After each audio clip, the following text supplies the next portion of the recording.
eu trouxe para vocês aqui algumas informações importantes para a gente conversar sobre isso, né? Trabalhar a aptidão cardiorrespiratória é tão importante quanto trabalhar a parte neuromuscular, né? Trabalhar a parte muscular em si. Então, a gente precisa entender, na verdade, a primeira coisa que a gente precisa pensar na hora de prescrever um treino aeróbio qual que é o fundamento? Para que eu estou prescrevendo esse treino? Qual que é o objetivo com esse treino? E para a gente entender isso, a gente precisa entender o que significa aptidão cardiorrespiratória. Mas aí a grande pergunta é, para que eu prescrevo treino aeróbio, gente? Aí vocês podem me responder. Para emagrecimento. E eu te digo o seguinte, emagrecimento não é só treino aeróbio. Emagrecimento é muito mais complexo que simplesmente você colocar o sujeito para correr, para caminhar, para saltar. É muito mais complexo que isso. A gente já teve, inclusive, outras lives aqui falando, discutindo o complexo processo do emagrecimento, né? O que a gente precisa levar em consideração.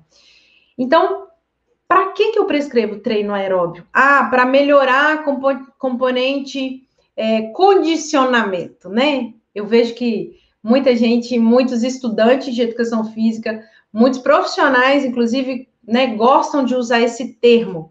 Mas será que você sabe realmente o que é condicionamento? Será que você realmente sabe quais são as adaptações que o treino provoca? As adaptações que eu digo, as adaptações fisiológicas. Você pode até saber as adaptações fisiológicas, mas será que realmente você sabe como provocar essas adaptações fisiológicas? É isso. É esse raciocínio que você tem que ter.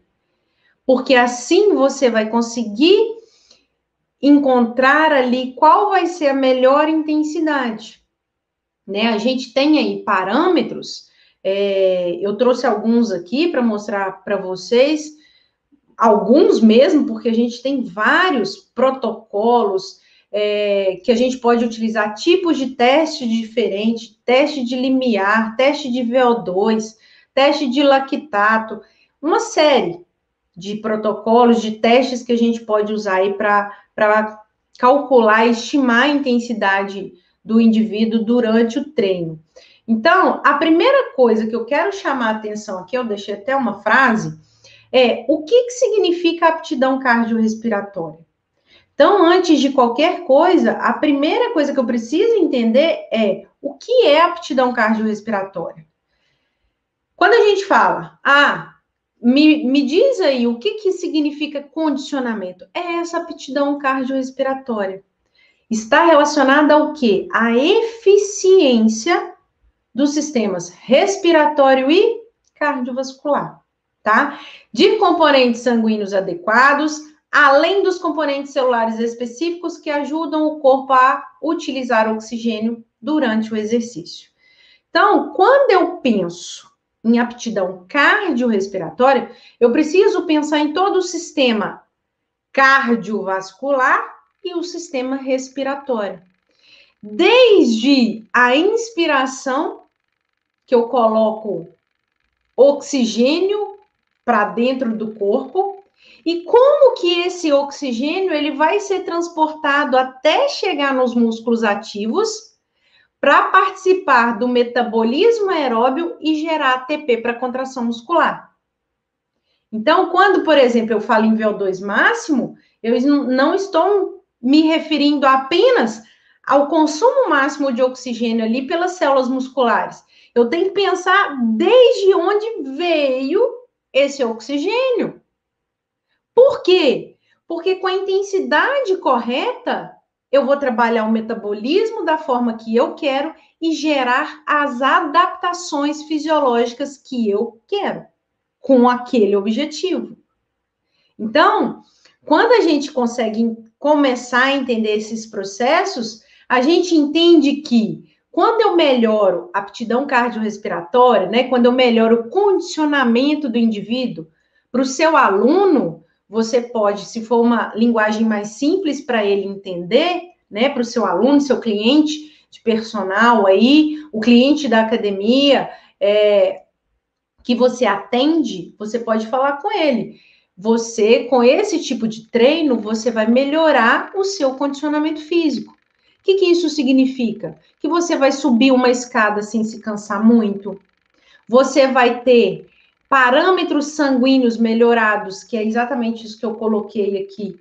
Redução de pressão arterial, redução de risco de desenvolver diabetes mellitus, de hiperlipidemias, de obesidade e doença coronariana, arterial coronariana, né? Alguns exemplos aqui.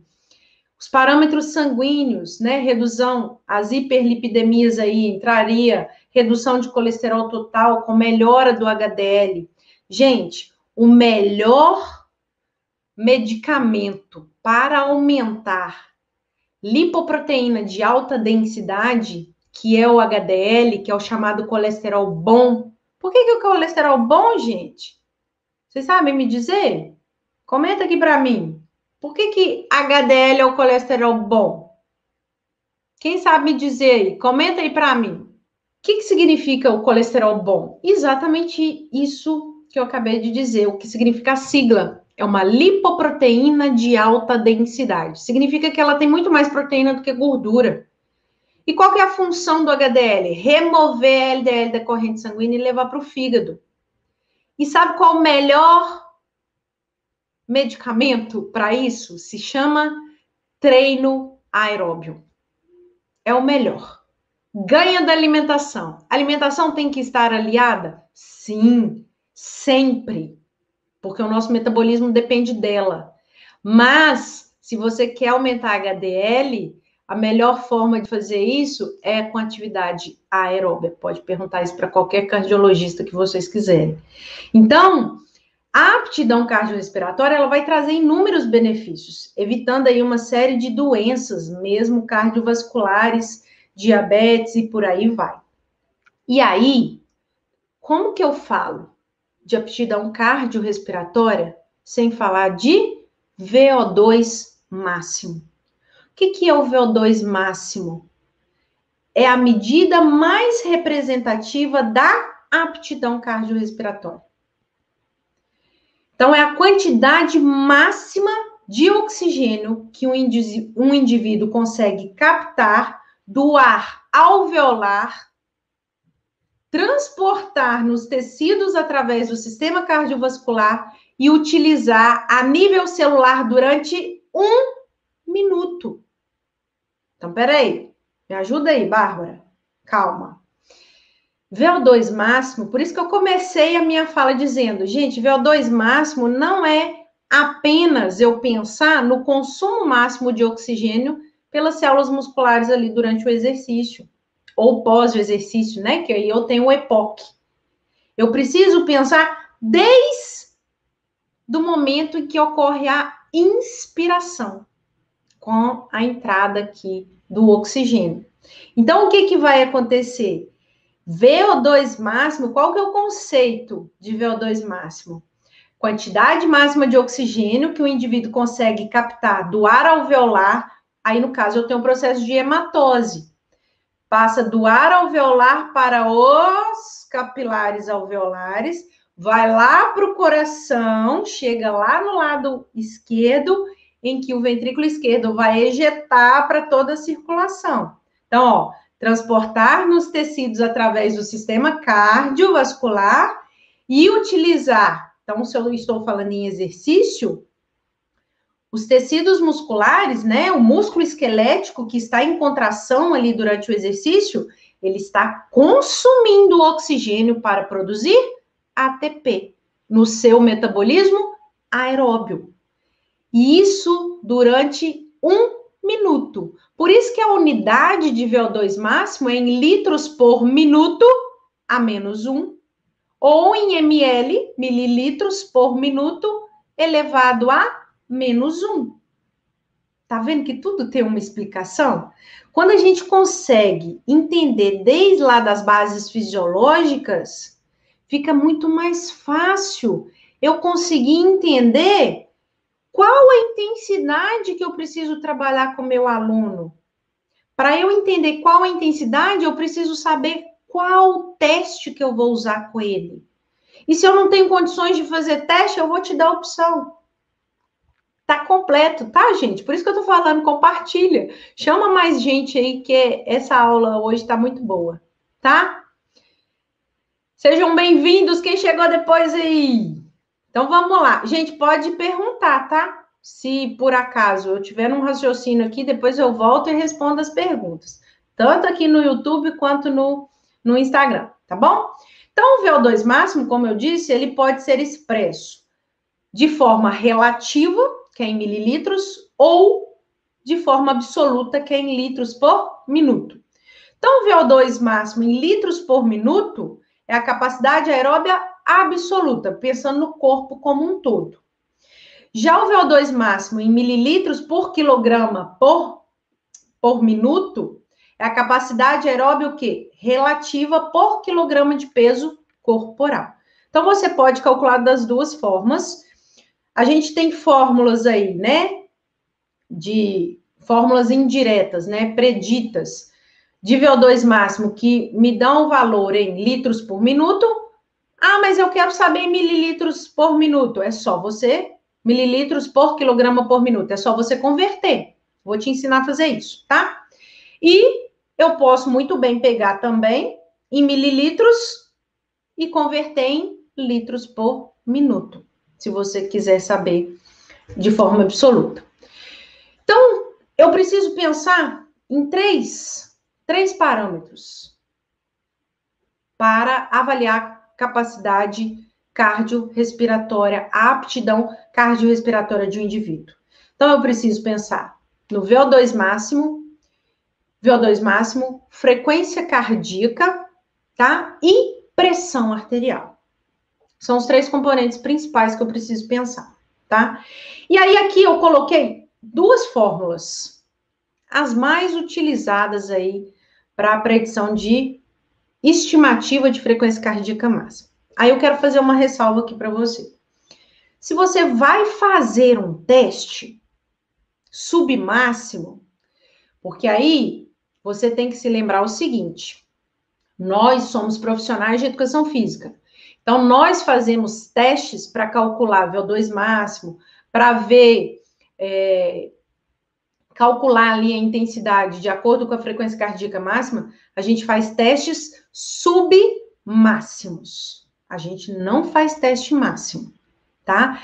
Teste máximo deve ser feito com acompanhamento ali de um médico e em local adequado, com equipamento e estrutura adequada, como, por exemplo, um laboratório de fisiologia do exercício, um laboratório, né, em centros esportivos. Então, para o nosso dia a dia, para a minha prática como personal trainer, eu vou avaliar, sim, a aptidão cardiorrespiratória, mas eu vou fazer um teste submáximo, beleza? Então, tá ok. Então, aí, o que vai acontecer? Deixa eu chegar isso para cá, para ver se alguém está me perguntando alguma coisa aqui no YouTube. E aí, o que acontece? Eu tenho várias maneiras de estimar a frequência cardíaca máxima. Sabe qual que é a ideal? É você fazer o teste e chegar ali, aquele valor máximo que for atingido da frequência cardíaca durante o teste. Então, vamos supor que o indivíduo chegou a 180 batimentos por minuto durante um teste de Cooper de 12 minutos que você fez com ele. Você vai usar essa frequência como sendo a frequência cardíaca máxima obtida. Ou, se esse aluno, ele foi em um cardiologista e fez um teste de esforço máximo com o cardiologista, ele vai chegar com o resultado para você. Tem tudo ali que você precisa. Tem a frequência cardíaca máxima obtida, tem a pressão arterial ao longo de todo o teste, tem ali referências como duplo produto, débito cardíaco, tudo, e o VO2 máximo, tudo que você precisa, tá? Mas você tem que saber utilizar esses dados. Então, não é somente saber aplicar o teste. Por isso que eu comecei com o conceito mesmo de aptidão cardiorrespiratória. Porque como que eu vou interpretar aquele resultado? Como que eu vou pegar aquele resultado e aplicar no treino do meu aluno para gerar as adaptações fisiológicas necessárias de acordo com o objetivo dele? O objetivo dele é emagrecimento? O objetivo dele é melhorar mesmo a parte de condicionamento? Melhorar, que a gente sabe que eu melhorando o VO2 máximo, consequentemente, eu inclusive melhoro os ganhos de hipertrofia? Então, todo mundo tem que fazer treino aeróbico, gente. Tem que fazer, tá? E aí, porque me dá condições melhores para outros objetivos. E aí, eu não fiz o teste, então, e eu preciso estimar. Mesmo que você vá fazer o teste, você precisa estimar a frequência cardíaca máxima para você ter um ponto de referência. E aí, existem várias fórmulas para se calcular a frequência cardíaca máxima. Eu trouxe aqui as duas mais utilizadas. E eu vou te dar a minha opinião sobre e sobre o que eu já li na literatura a respeito, tá? Existem várias outras, tem de Ostrand, tem de vários outros autores, que eu não vou me lembrar de cor aqui o nome de todos, mas existem muitas fórmulas, tá? Para você calcular a frequência cardíaca máxima. A de Tanaka, que é 208 menos 0,7 vezes a idade, lembrando que todas elas levam em consideração o fator idade. Então, significa que quanto mais idoso, eu vou ter uma diferença aí, e quanto mais jovem, também. Aí a importância de você trabalhar com a individualidade. E eu vou citar algumas coisas, alguns fatores que podem interferir aí na frequência cardíaca, tá? Quando você trabalha respeitando a individualidade, ou seja, você que é personal trainer e trabalha como um personal trainer de verdade, que é fazendo um trabalho individualizado, você tem muito mais resultado. Gente, isso não sou eu que estou dizendo. Tem artigo mostrando isso. Tem artigo científico, literatura científica, mostrando que quando você faz um trabalho individualizado, o resultado é muito mais expressivo. Só que tem muito personal trainer que acha que faz um trabalho individualizado, mas ele não faz, tá? Então, vocês que estão aqui é porque vocês fazem e querem fazer. É diferente, tá? Por isso que eu tô aqui conversando com vocês. Então, a gente tem a de Tanaka, né, que é essa, 208 menos 0,7 vezes a idade, e a gente tem a de Carbone. A de Carbone é a mais clássica de todas. Famosa, 220 menos a idade. E aí eu posso usar 220 menos a idade para homens e 226 menos a idade para mulheres. Aí você pode me perguntar, professor, mas qual que é a melhor? Qual é a melhor aqui? Na verdade, todas as duas levam o fator idade. Só que quando você busca a referência de Carbone, aí de 1957, a amostra que ele avaliou foi muito pequena e não levou em consideração idosos. E aí a margem de, eu não digo de erro, mas de diferença ali, de discrepância, ela aumenta. Então, é a mais fácil, né, mais rápida de você lembrar? É, que você consegue fazer o cálculo sem usar uma calculadora, inclusive. Mas, eu particularmente, pela minha experiência profissional, utilizar a de Tanaka, 208 menos 0,7 vezes a idade. Eu acho que ela tem uma variabilidade menor e o estudo, ele foi feito com uma amostra maior, tá? Que fique claro que eu não estou falando que a de Carbone é errada, tá bom? Mas ela tem uma variação maior.